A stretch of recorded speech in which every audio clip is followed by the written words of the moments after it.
Bonsoir chères auditrices et chers auditeurs de la planète Terre. Si vous suivez les aventures du capitaine Cinemax, on vous remercie de votre fidélité. Par ailleurs, vous savez certainement qu'il a connu quelques petites mésaventures. Pour les nouveaux rebelles qui prennent l'émission en route, bienvenue. Et voici un petit rappel des faits. Cassiopée 233. Comme à son habitude, notre héros parcourait la galaxie à la recherche des meilleures infos cinématographiques, accompagné de sa fidèle intelligence artificielle, Vic. Le capitaine Cinemax posa alors le pied sur Cassiopée 233, une des pires planètes du système d'Alpha Centauri, connue pour abriter la crème des super vilains galactiques. Et alors qu'il avait rendez-vous avec un de ses indiques, Malus, pour lui revendre des infos, le capitaine fut trahi et emmené sur Terre où il fut jugé puis condamné à perpétuité. Je les entends d'ici vos cris de détresse et vos pleurs déchirants, mesdames, mais ne vous inquiétez pas, l'histoire du capitaine Cinemax ne s'arrête pas là. Planète Styx, aux confins de l'univers. Depuis des millénaires, la planète Styx accueille, si je puis dire, le pire du pire des méchants aliens. Et c'est ici, dans ce vaste désert, où se dresse une prison impénétrable et dont personne ne s'est échappé en un millénaire, que nous retrouvons le capitaine Cinemax. Vic, quant à lui, après avoir pris forme humaine, organisa un plan d'évasion pour les faire sortir de cet enfer.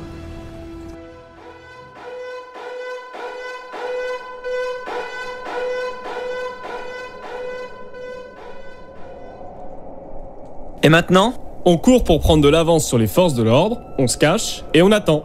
On attend quoi ? Un ami. Qui ? Alors ça, je sais pas si ça va vous plaire. Vic ? Le général Korg. Enfin, il est plus vraiment général maintenant. Attends, t'as fait appel au mec qui nous a pourchassés à travers toute la galaxie pendant des semaines et qui m'a torturé ? Ah, depuis qu'il a retrouvé son père, il est plus comme ça. Ils vivent ensemble sur la planète Zeta où ils font du commerce de vaches laitières. De vaches laitières ? Ouais, ils possèdent une petite ferme maintenant et leur spécialité, c'est le lait.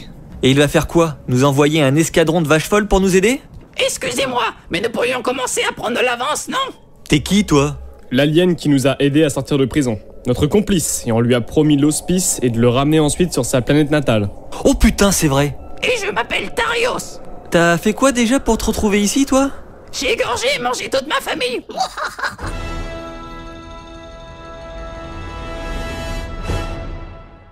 Je plaisante, vous verriez vos tronches ? Bon, on bouge.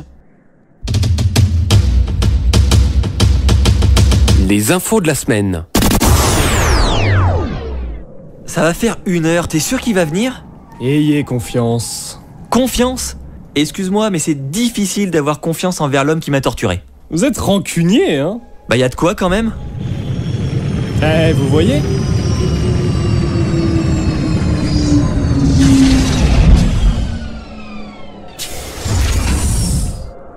Capitaine, heureux de vous revoir. Un sentiment qui n'est pas partagé. Et puis cette voix que vous avez, elle est toujours aussi terrifiante. T'es sûr qu'on peut se fier à lui ? Oui. Bienvenue sur le Power Speed. Capitaine, voici quelques documents pour votre émission de cette semaine. Merci. Tu fais dans le trafic d'informations cinématographiques maintenant ? Disons que j'ai un ami, et que c'est ma façon de me faire pardonner. Allez-y, vous êtes branchés sur ONR Radio. Il a traversé toute la galaxie et affronté 1000 dangers, Mais bon Dieu, t'es qui, toi ? traquant la moindre petite news afin de sauver notre monde d'une pénurie d'informations cinématographiques. Bienvenue dans un nouveau monde. Amoché, mais vivant, il est de retour cette semaine avec le meilleur de l'actualité cinéma. Ladies and gentlemen, un triomphe pour votre sauveur, Loïc Marie. Bonjour. Nous sommes tous particulièrement heureux de vous retrouver aujourd'hui. Incroyable. On commence quand ? On vient de commencer.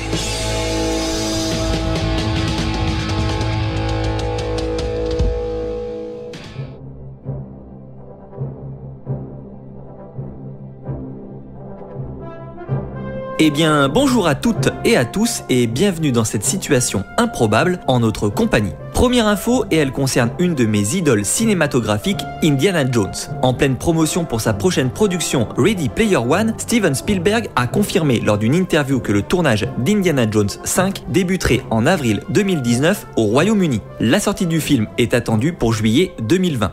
Bavard, le cinéaste est également revenu sur un autre projet, Tintin 2. Souvenez-vous, en 2011, Steven Spielberg surprenait tout le monde en dévoilant son film d'animation Les Aventures de Tintin, le secret de la licorne. Si en France, le film fut un véritable succès avec 5 millions d'entrées, à l'étranger, un peu moins, finissant alors sa course avec seulement 373 millions de dollars récoltés. Et depuis quelques années, plus rien. Mais rassurez-vous, Tintin 2 verra bien le jour, comme l'a affirmé la semaine dernière Steven Spielberg lors d'un entretien avec nos confrères de chez Première. Aux commandes, on retrouvera Peter Jackson, réalisateur de la saga du Seigneur des Anneaux, qui devrait se pencher prochainement sur le script du second opus des aventures du journaliste belge.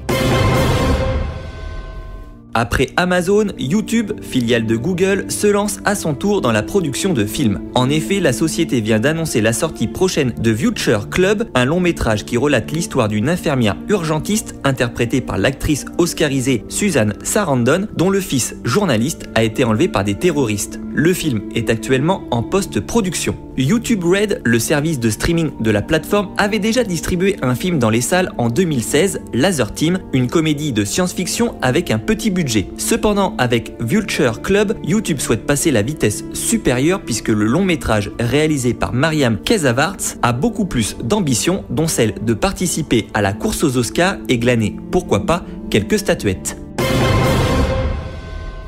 Il y a quelques semaines, je vous parlais de Men in Black 4 et des rumeurs concernant la possibilité pour Chris Hemsworth d'être attaché au casting. Si de ce côté-là, rien n'a encore été confirmé, on apprend cependant que l'actrice Tessa Thompson aurait rejoint le générique du 4e volet de la franchise Men in Black. Un projet qui pourrait donc marquer les retrouvailles entre celle qui incarnait Valkyrie, une Asgardienne chasseuse de primes dans Thor Ragnarok, et l'interprète du dieu du tonnerre. Quant à l'intrigue de ce 4e opus, dont le scénario est écrit par Matt Holloway et Art Marcum, les scénaristes d'Iron Man, il est toujours tenu secret. Men in Black 4 est attendu courant 2019.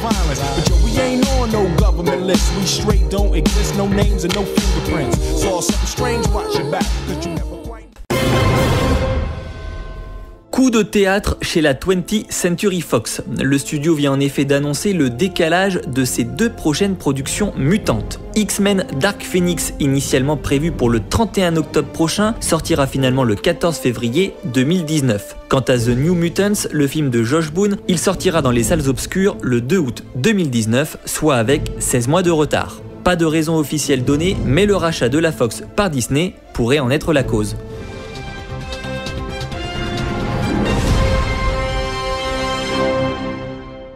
La dépêche vient de tomber à l'instant même. On connaîtrait les raisons qui ont poussé la Fox à repousser les 2 longs métrages. Concernant Dark Phoenix, il s'agirait surtout de tourner de nouvelles scènes afin de solidifier l'intrigue. Rien d'inquiétant donc puisqu'il s'agit d'un processus classique chez les blockbusters hollywoodiens. Pour New Mutants, ça se complique. Le réalisateur Josh Boone serait en plein conflit avec le studio. Le site Collider explique en effet que la Fox n'est pas satisfait des premiers visionnages et voudrait un film encore plus effrayant. Et ce n'est pas moins de 50% de la production qui serait à refaire, d'autant qu'un nouveau personnage de dernière minute doit y être introduit. Affaire à suivre donc.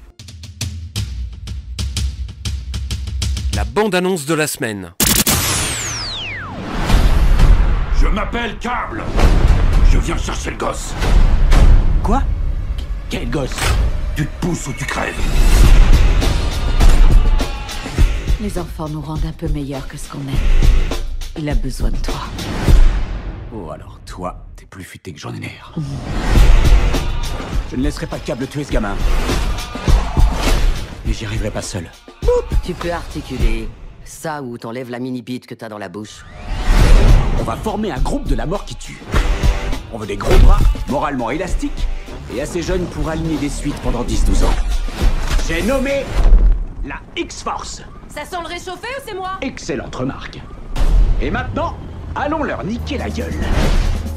Deadpool sera de retour au cinéma le 16 mai prochain et la 20th Century Fox vient de dévoiler une ultime bande-annonce du second opus mettant en scène le clown mercenaire qui en révèle un peu plus sur l'intrigue du film. On apprend donc que le personnage de Cable venant du futur est à la recherche d'un enfant au super pouvoir incendiaire, mais Deadpool est bien décidé à protéger ce dernier. Il va alors former une équipe improbable connue sous le nom de X-Force dont un spin-off du même nom verra bientôt le jour. Plus conventionnel que la précédente bande-annonce, bande-annonce, elle permet néanmoins de se faire une idée plus précise de ce qui nous attend. Au programme donc course-poursuite, baston en talons hauts dans un bar, des X-Men en mode badass, saut d'un avion, combat au sabre contre des ninjas, affrontement contre des hommes en blouse blanche et le clou du spectacle, fusillade lors d'un enterrement. Au casting, Ryan Reynolds, Josh Brolin, Morena Baccarin, T.J. Miller, Terry Crews, Zazie Beetz, Brianna Hildebrandt, Jack Casey et Julian Dennison.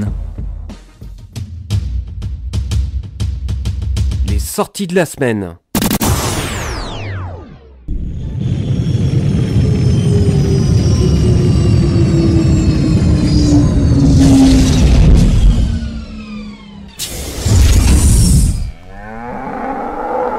Bienvenue sur Albedaros, petit village fermier de la planète Zeta. Mes amis, capitaine, je suis heureux de vous revoir. Alors c'est ici que vous avez commencé votre nouvelle vie, hein? Qui l'aurait cru? Corgi est adorable. Je n'aurais pu rêver d'un meilleur fils. Vous m'en direz tant. Et niveau vache, il est comment? Il les torture pour produire plus vite ou il les câline? Monsieur Voyons, il vient de vous sauver la vie. Depuis que mon fils a quitté la garde royale de Nebulia pour vivre avec moi, il a retrouvé la paix intérieure.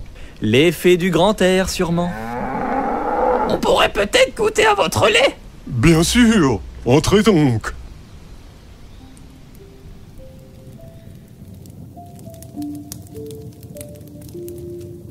Il est encore là, lui. N'oubliez pas qu'on doit le ramener sur sa planète, monsieur. Ouais, mais sans vaisseau, je vois pas bien comment. Puis je fais pas dans le social, hein. Mon emblème, c'est pas la Croix-Rouge. Ne vous inquiétez pas, capitaine, j'ai tout prévu. Je vais chercher du lait. Je m'appelle Wade Watts. Mon père a choisi ce nom parce qu'il faisait penser à l'alter ego d'un super-héros, comme Peter Parker ou Bruce Banner.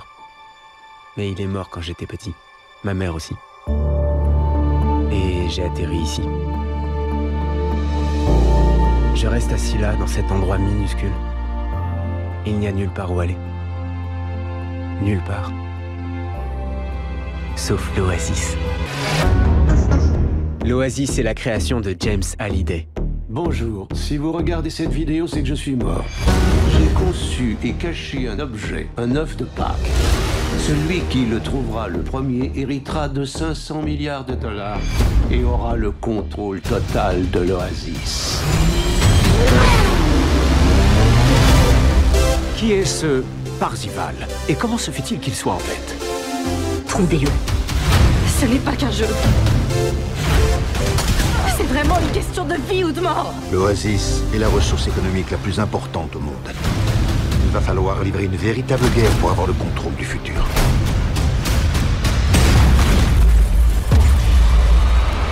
Bienvenue dans la rébellion.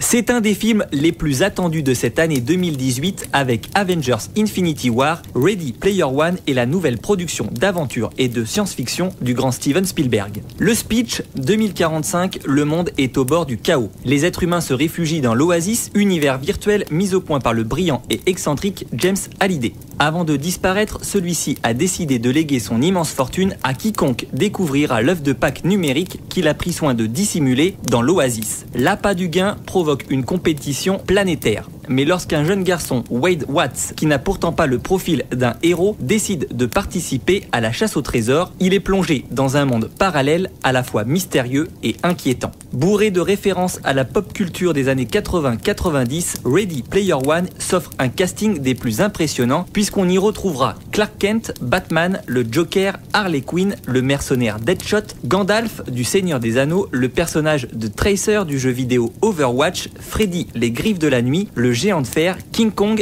R2D2, le T-Rex de Jurassic Park, Gundam et bien d'autres. Côté véhicule, le film ne sera pas en reste puisque la DeLorean de Retour vers le futur, la moto d'Akira, un X-Wing vaisseau mythique de la saga Star Wars, Kit de la série culte K2000, la voiture de Mel Gibson dans Mad Max ou encore le camion de la série Agence Touriste seront visibles, il faudra donc être attentif.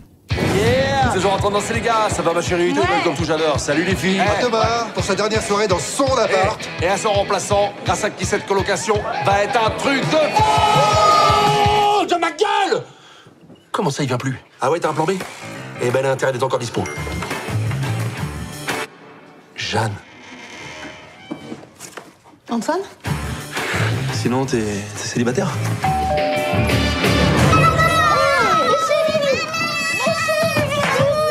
Théo, 8 ans. Une PlayStation.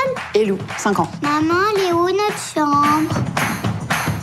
Putain, c'était quoi ça? Coucou Antoine. Je vais avoir des mannequins, tu me refiles des gamins. C'est très simple, à la fin de la semaine, vous êtes plus là. Toi et Tic et Tac, vous dégagez. Là, tu vois, je viens de quitter mon appartement où se trouve mon mari, qui doit se trouver en ce moment dans Sandrine. Alors nous, on reste. Et toi, je m'en fous.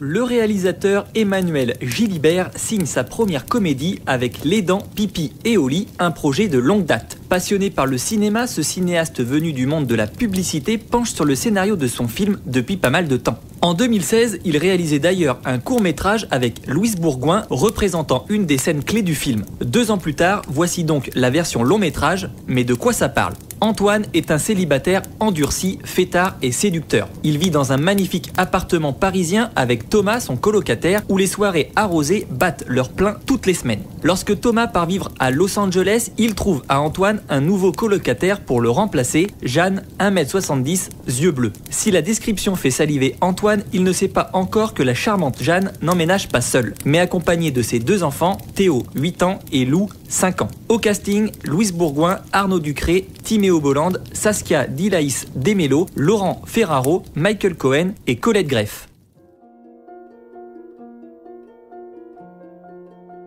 Après Félin et Grizzly, Kess Scolé et Alastair Fothergill reviennent avec Blue, un film documentaire qui nous plonge au cœur des océans et nous fait découvrir les créatures étranges, merveilleuses et fantastiques de ce monde aquatique à l'équilibre fragile. Un voyage au cœur des récifs coralliens par un groupe de dauphins, l'une des espèces les plus fascinantes et intelligentes de ce monde.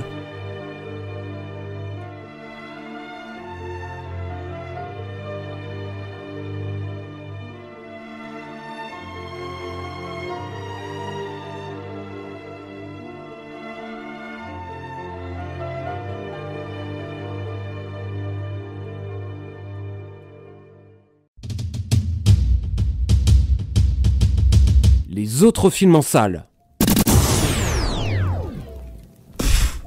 Ah la vache, c'est dégueulasse. Vous arrivez à vendre cette daube? Je suis désolé Lucius, mais c'est vraiment affreux. Oui, c'est spécial, hein. Après, je suis humain depuis pas longtemps, peut-être que j'y suis pas habitué. Moi j'aime bien. Sur ma planète, il y a ni eau, ni lait. On boit exclusivement de l'urine d'encrabe et de plurios, des grosses bêtes poilues. Même si on ajoute un peu de jus de fruits des bois, ça passe. Ça reste pas super bon, mais bon. Ah oui, tu m'étonnes. Ah mon dieu, je crois que je vais vomir. Pourtant, notre commerce de lait est en pleine expansion. On va même racheter une centaine de vaches pour arriver à combler les demandes. Le lait bio, ça marche fort ces derniers temps. Ah, parce que c'est bio en plus. Sur votre planète, vous buvez n'importe quoi et vous ne savez plus ce qui est bon. Sûrement, mais là... Enfin bon, vous ne voulez pas plutôt que je vous raconte une petite histoire ? Ton père a toujours dit qu'il voulait que tu sois pilote. Mais je suis pas un héros comme lui. Les kaiju, ils vont se repointer. Et je serai pas coincée à attendre que quelqu'un vienne me sauver. Cadet, préparez-vous.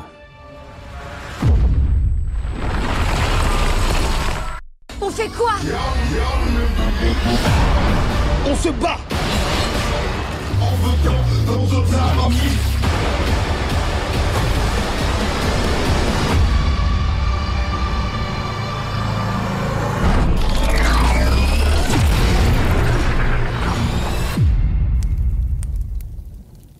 C'est l'histoire d'un conflit mondial opposant les monstres destructeurs d'un autre monde et les robots géants pilotés par des humains pour les affronter. Et alors que les humains pensaient avoir repoussé l'ennemi et s'être débarrassés de ceux qu'on surnomme les kaiju, l'humanité va subir un nouvel assaut.